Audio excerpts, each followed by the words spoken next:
It sounds impossible, almost like a bad joke told in a war movie bar.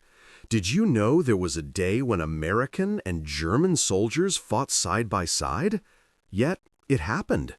Somewhere in the collapsing heart of Nazi Germany in May 1945, just days before the official end of World War II, soldiers of the United States Army joined forces with remnants of the Wehrmacht, the very army they had spent years trying to annihilate. Their common enemy was not ideology, not politics, but survival itself. It was a moment where the lines between good and evil blurred into the gray fog of history. If you've ever wondered how fast morality can bend under the pressure of chaos, this story might unsettle you more than any war film ever could, because it reminds us that even nations built on absolute convictions of freedom versus tyranny can suddenly find themselves united against something darker: collapse, vengeance, or the fear of annihilation. The event took place at a place called Itter Castle, a small fortress in the Austrian Alps. It's easy to miss on a map, just a dot surrounded by snow and silence. But for one day, it became the stage of one of the strangest alliances in human history. Inside the castle were high-profile French prisoners, former prime ministers, generals, and officials once held by Hitler himself. When the SS units guarding them fled, chaos erupted. The prisoners feared being executed by fanatical SS troops still roaming nearby, determined to kill anyone they considered a traitor. Desperate for help, they sent a plea to approaching American forces. And here is where the story took its twist. The American commander who received that call didn't march alone. He was joined by a German officer, Major Joseph Gang, and his remaining men, who had decided to turn their guns against the SS. Imagine that scene. The stars and stripes fluttering beside the Iron Cross, two flags that had symbolized absolute opposition now sharing a wall. American tanks rolling up the hill, their gunners exchanging nods with Wehrmacht soldiers who, days earlier, might have been targets. In the courtyard, French prisoners watched from the windows, unable to believe the absurd coalition forming before their eyes. It was as if history itself had short-circuited. The castle became a microcosm of what the world was about to face, a new kind of war, no longer about territory, but about survival in the shadow of a rising Cold War. When the SS finally attacked, it wasn't a symbolic fight, it was brutal, close, and desperate.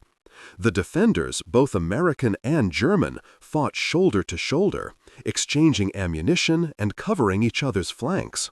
Major Gang, the German officer, was killed while shielding a French prisoner from sniper fire. The Americans mourned him as a brother in arms. Just hours later, reinforcements arrived, the SS was crushed, and the war in Europe officially ended. But the irony lingered. One of the last battles of World War II had been fought together by enemies. If this sounds like a Hollywood screenplay, you're not alone.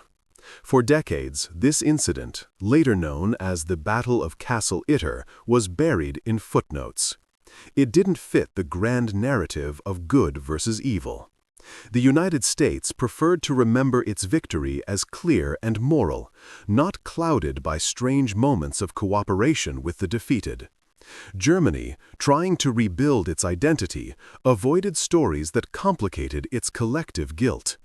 Yet this day mattered because it revealed something uncomfortable about the human condition. When faced with extinction, enemies can become allies faster than they can say, "Peace treaty." It's a truth as old as history and as modern as every alliance forged out of fear. Think about it in today's world.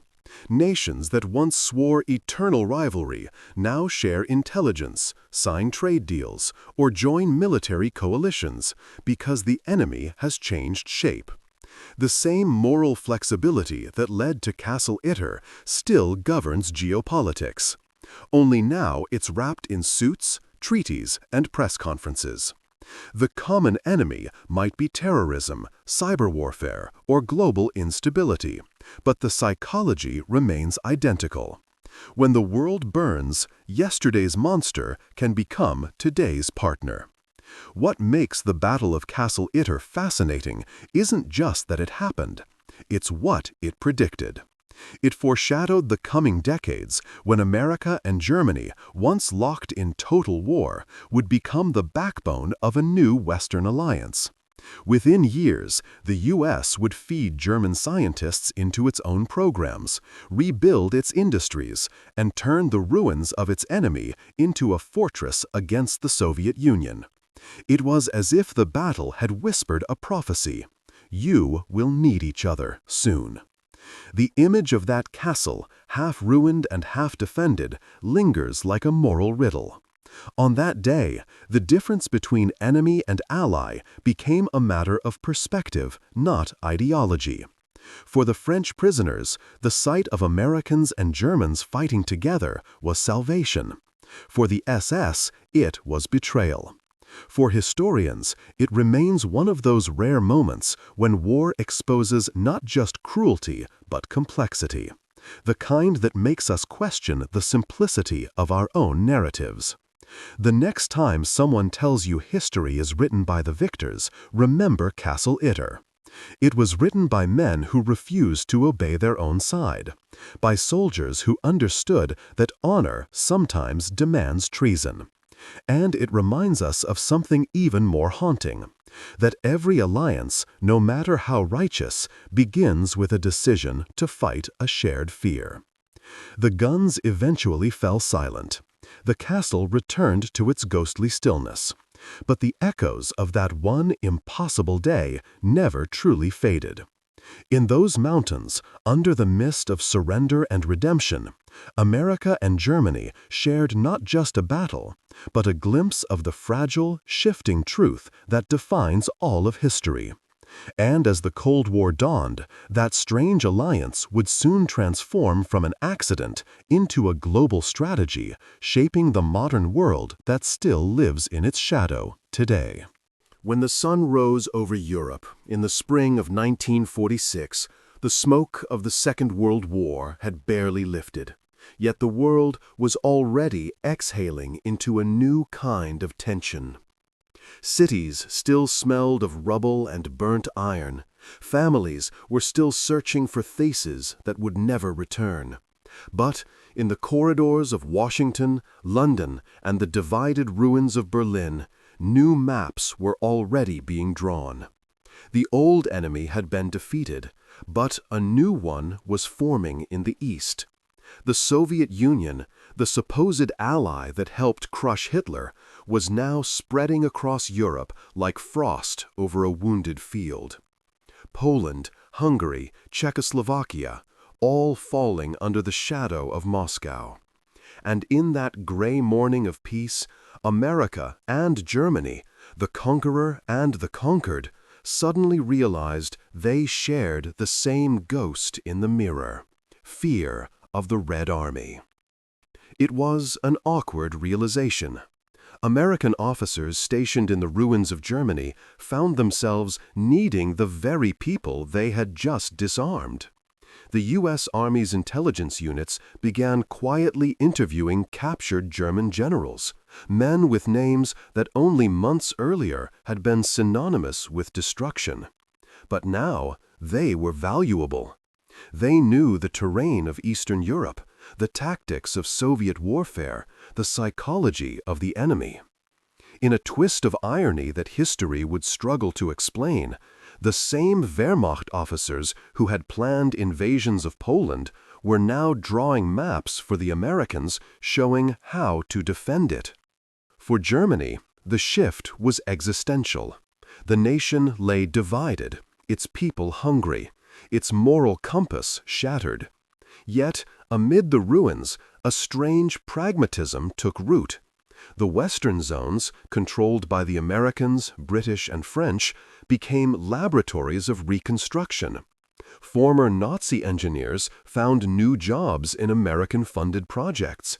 Former soldiers were quietly vetted and re-employed in local security forces. And while official speeches spoke of justice and denazification, behind closed doors, another policy emerged: containment. The enemy had changed uniforms, and survival meant adapting fast. The Cold War did not begin with a declaration.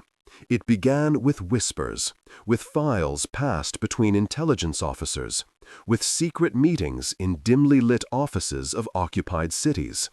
The first battles were not fought with tanks, but with information. The Americans created the Office of Policy Coordination, a shadow arm of the CIA, to gather intelligence on the Soviets. And some of their first recruits were former German operatives who had survived the collapse of the Third Reich. It was a marriage of convenience, as uneasy as it was necessary. In exchange for knowledge, many of these men gained protection from prosecution. The Americans justified it with one phrase that would echo for decades: "The enemy of my enemy is my friend." But this friendship was fragile.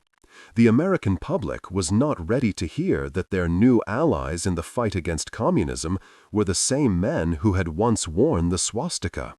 So it all stayed hidden, coded in files marked classified and buried under layers of bureaucracy. To the world, the United States was the beacon of freedom and democracy. Behind the scenes, however, it was already building the architecture of the Cold War, with the bricks of its former adversary. It wasn't hypocrisy, it was strategy dressed in necessity. Meanwhile, ordinary Germans were trying to survive the transformation.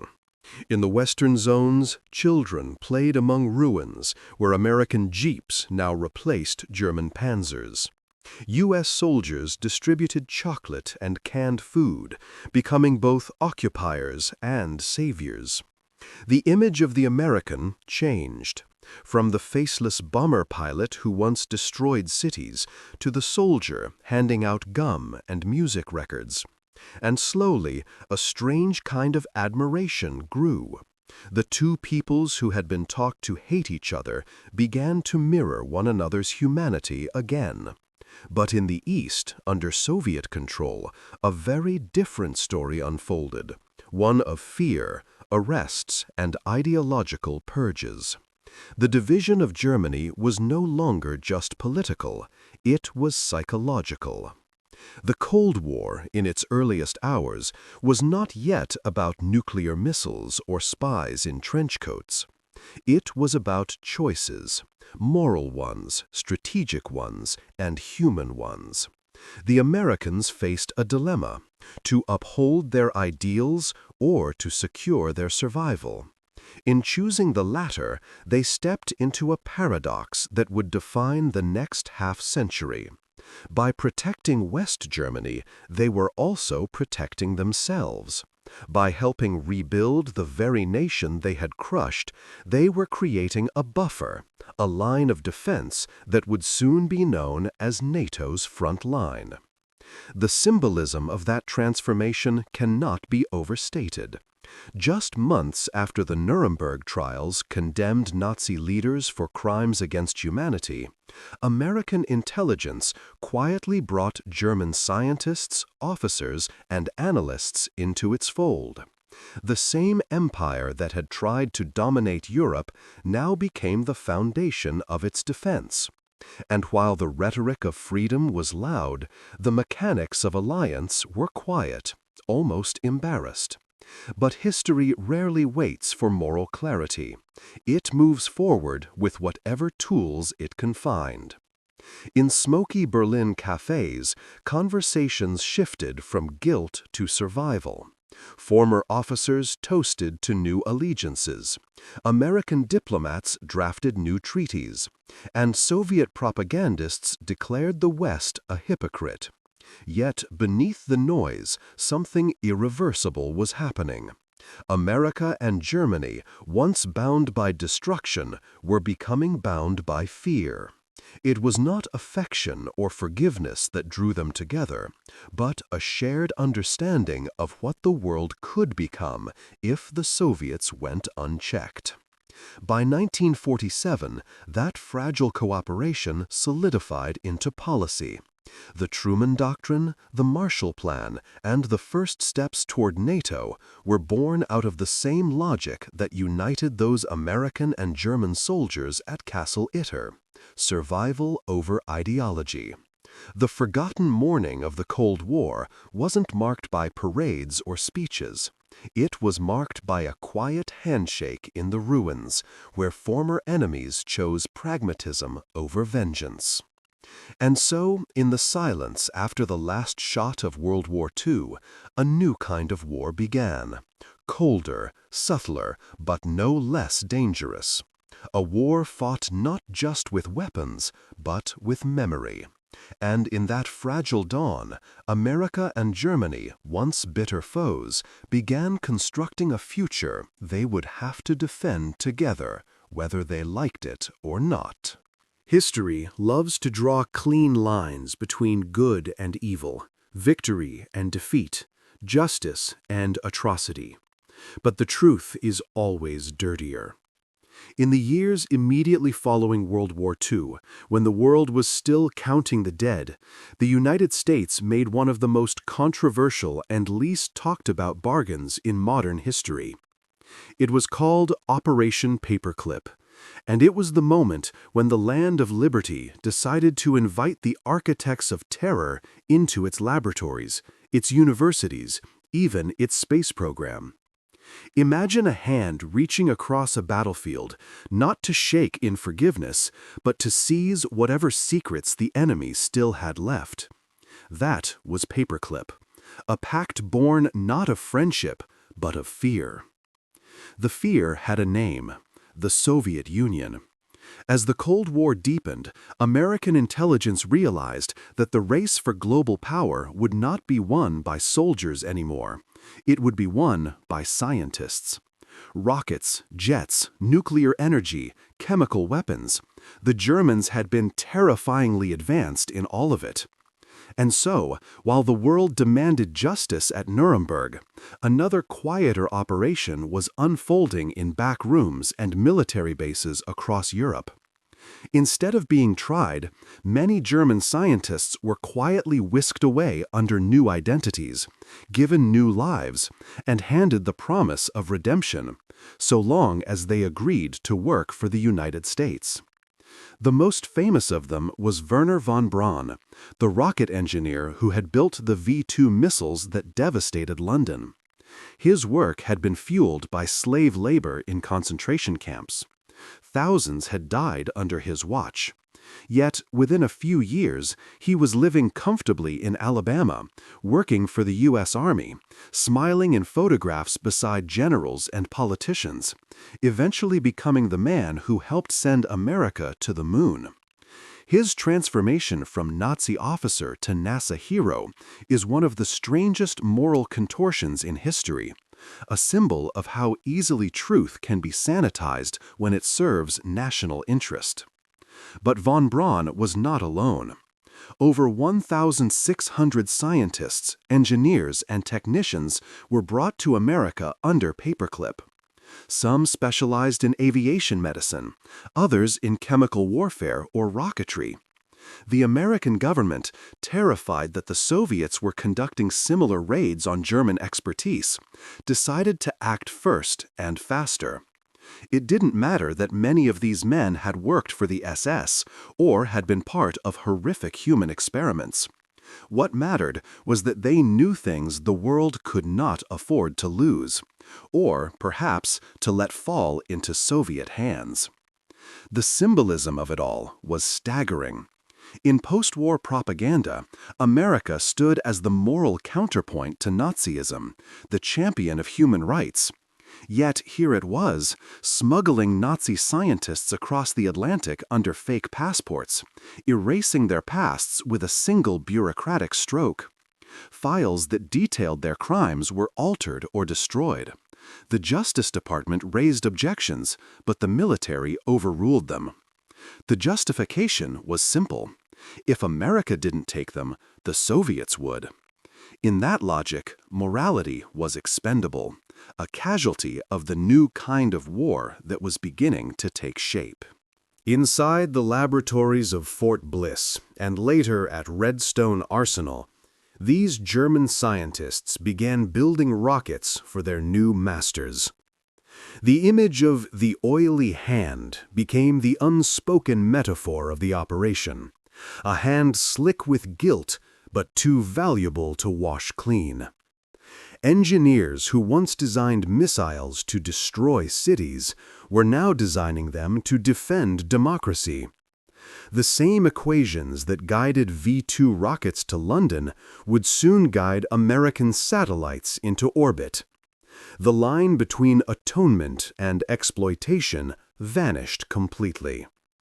It's tempting to judge the past with the comfort of hindsight.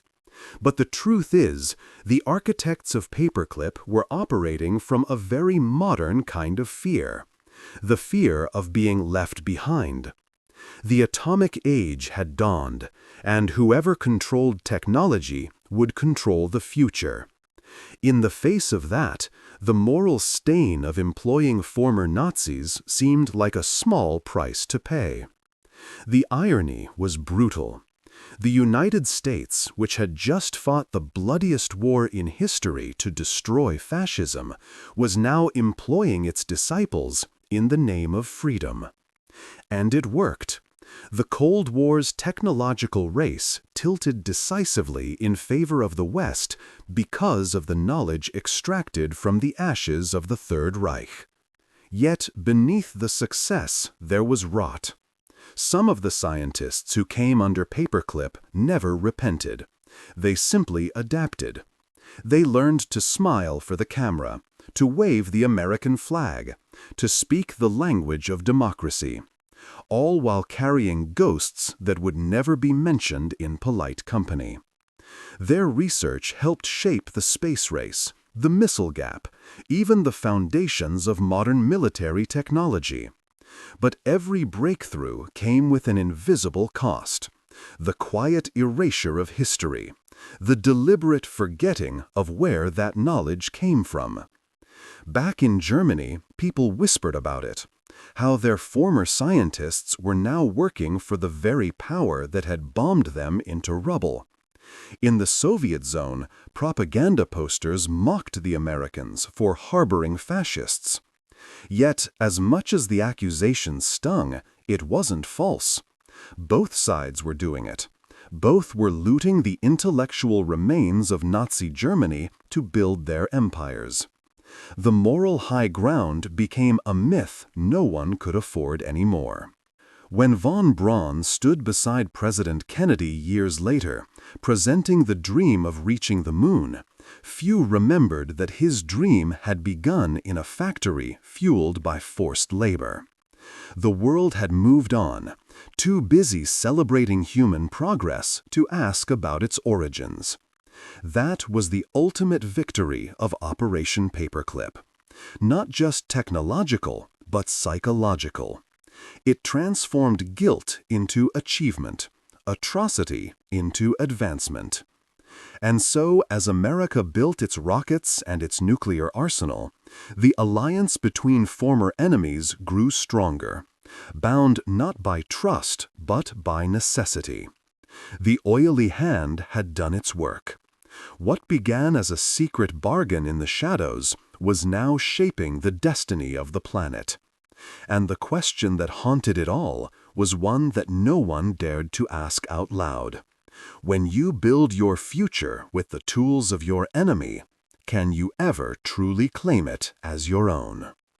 By the early 1950s, Germany no longer looked like a defeated nation. It looked like a construction site for the future. Cranes rose where bombers once fell, factories hummed again, and American dollars flowed like oxygen into a body slowly regaining its pulse. The Marshall Plan wasn't just an act of charity, it was a calculated investment. The United States had learned a brutal truth from history. To control Europe's fate, it had to rebuild its heart. And so, the ruins of its former enemy became the foundation of its new empire. Not an empire of colonies, but of influence. Out of the ashes of fascism, a new world was being drafted. And this time, the architects were the same men who had once tried to destroy it. For Americans, West Germany was both a laboratory and a mirror. It was where they could test the idea that capitalism could triumph not just through force, but through prosperity. Money replaced bullets. Coca-Cola replaced propaganda. Jazz and Hollywood films did what tanks never could: soften hearts and rewrite identities. The young generation of Germans, too tired to carry their parents' guilt, began to dream in English and dress like New Yorkers. Yet beneath that glittering reconstruction lay a dark bargain.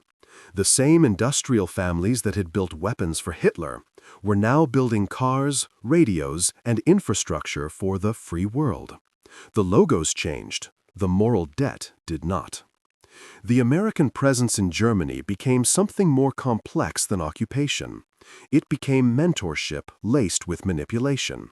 U.S. advisors sat in ministries, U.S. officers trained police forces, and U.S. cultural missions taught Germans how to sell freedom like a brand. But this was no simple friendship.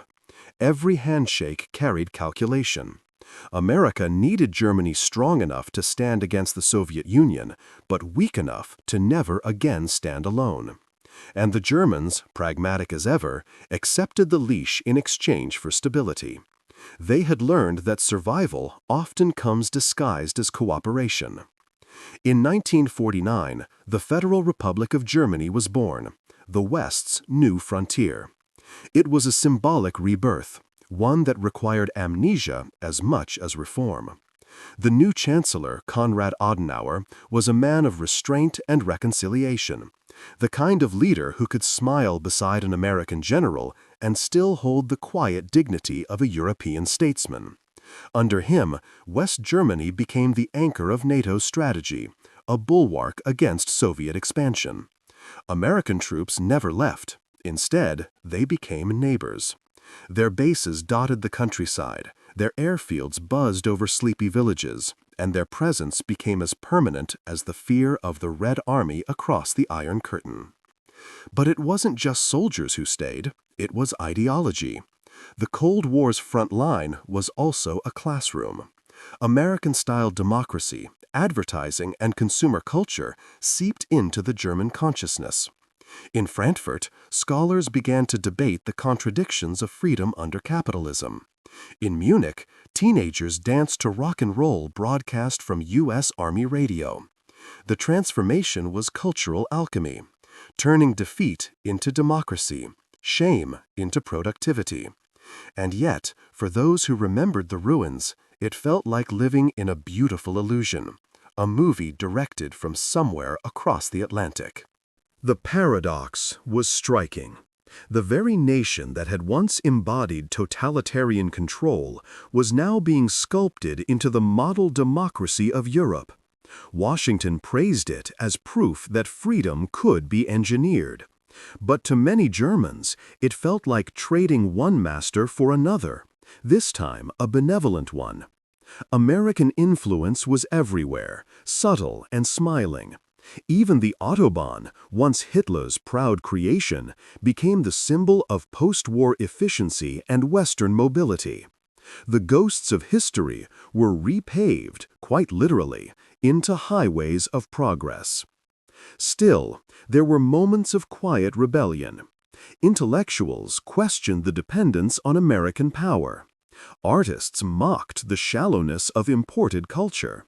And ordinary people, haunted by memories of war, began to wonder whether peace was just another kind of occupation. But those voices were drowned out by prosperity. The economic miracle of the 1950s turned Germany into a capitalist powerhouse. And in that prosperity, the moral discomfort was conveniently forgotten. After all, comfort is the most persuasive form of control. For the Americans, Germany became the perfect success story to justify the logic of containment. For the Germans, America became the necessary illusion that allowed them to believe they had been redeemed. Together, they built institutions: the European Coal and Steel Community, the forerunner of the European Union, and NATO, the military alliance that bound them irrevocably. Each was designed to make another world war impossible. But deep down, each also ensured that neither nation could act without the other. Dependence had replaced rivalry. The former conqueror and the conquered had become co-architects of a fragile order. As the Berlin Wall went up in 1961, that alliance was tested again. American soldiers stood watch in the west, while East German guards faced them from the other side. The air crackled with tension, yet neither dared to shoot. It was the culmination of everything that had been built since the war, a balance of fear maintained by mutual interest. The United States and West Germany had learned to live with ghosts, to treat history like an inconvenient relative best kept in the attic. The Cold War became not just a military standoff, but a psychological one, a pact of denial wrapped in the language of freedom. And through it all, one image persisted: the oily hand. The same hand that had built weapons now signed treaties, drafted constitutions, and shook the hands of presidents. It was cleaner now, perfumed with progress, but its stains remained invisible, not gone. That hand had built the rockets of Paperclip, the factories of the Marshall Plan, the foundations of NATO. It had built the modern West itself. The moral irony was breathtaking. The world's new order had been crafted by the same tools that once tried to destroy it. By the end of the 1960s, the transformation was complete. The United States and West Germany stood united, not out of love, but out of necessity. Their partnership had become the backbone of the Western Alliance, a relationship forged in the fire of mutual fear and hardened by shared ambition. The enemy had turned architect, and the blueprint of that uneasy peace stretched across the rest of the century. But, as history often warns, when power is built on forgetting, the cracks eventually return. And those cracks were already forming, hidden beneath the glossy surface of prosperity, waiting for the next generation to ask, whose dream exactly had we built? By the time the Berlin Wall crumbled in 1989, the American-German alliance had become a symbol of victory. Crowds cheered, champagne flowed, and the world believed it was witnessing the triumph of freedom over tyranny. The image of young Germans hammering the wall while U.S. presidents declaring the dawn of a new era felt like the final act of a long, redemptive play. Yet beneath the celebration lay a deeper irony. The alliance that had ended one fear was born from another. It began with the terror of Soviet domination and ended with the anxiety of a world suddenly without a common enemy. In that vacuum, the partnership had to reinvent itself once again, asking a question as old as politics itself. What happens to alliances when the fear that forged them fades away? The Cold War had been a kind of moral anesthesia. It simplified everything.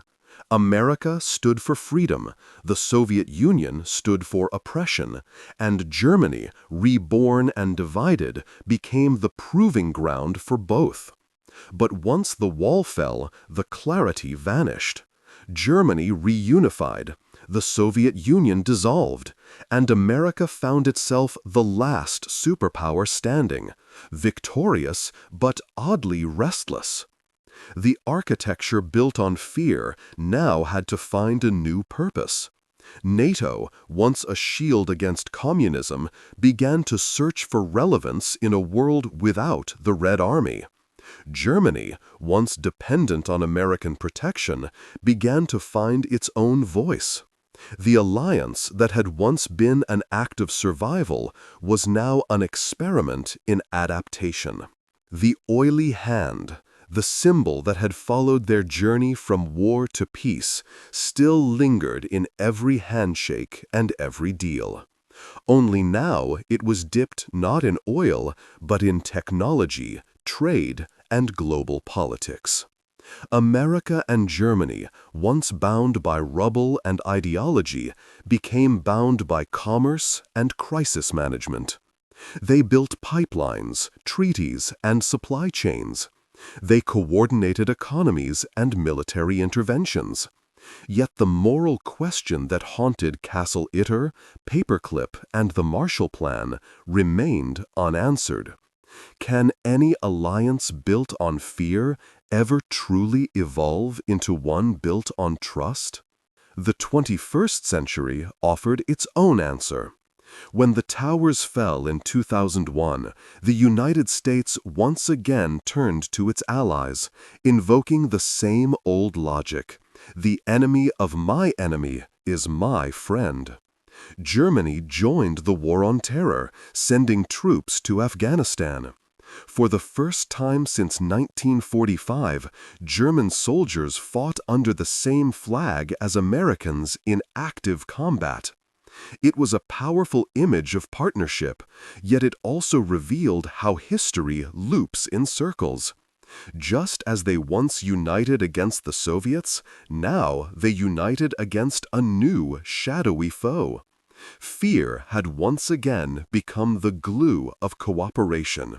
And like before, the moral grayness returned.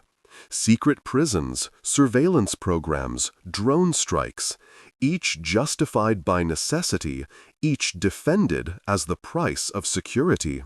The world had changed, but the logic had not. Every time civilization felt threatened, the same moral bargain resurfaced. Survival first, conscience later. The Americans called it leadership. The Germans called it stability.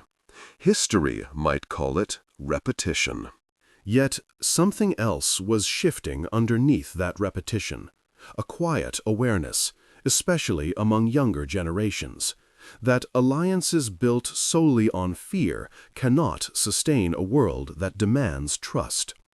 In Germany, voices began to question the cost of dependence on American power, especially after revelations of mass surveillance and economic manipulation. In America, doubts grew about the burden of being the world's perpetual guardian.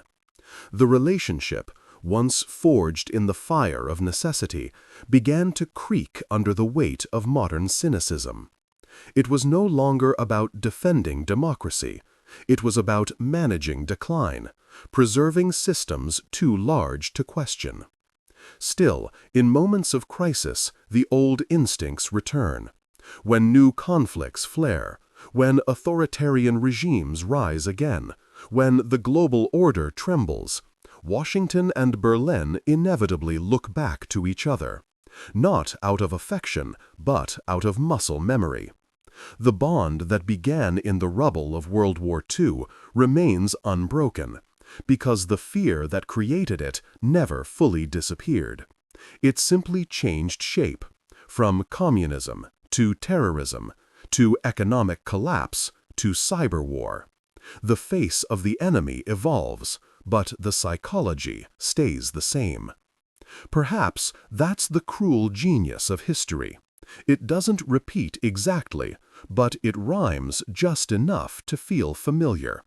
The story of America and Germany is not one of redemption, but of perpetual negotiation between guilt and pragmatism, between ideals and necessity. It teaches that alliances are never truly moral. They are transactional, human, fragile. The same forces that unite nations can also corrupt them.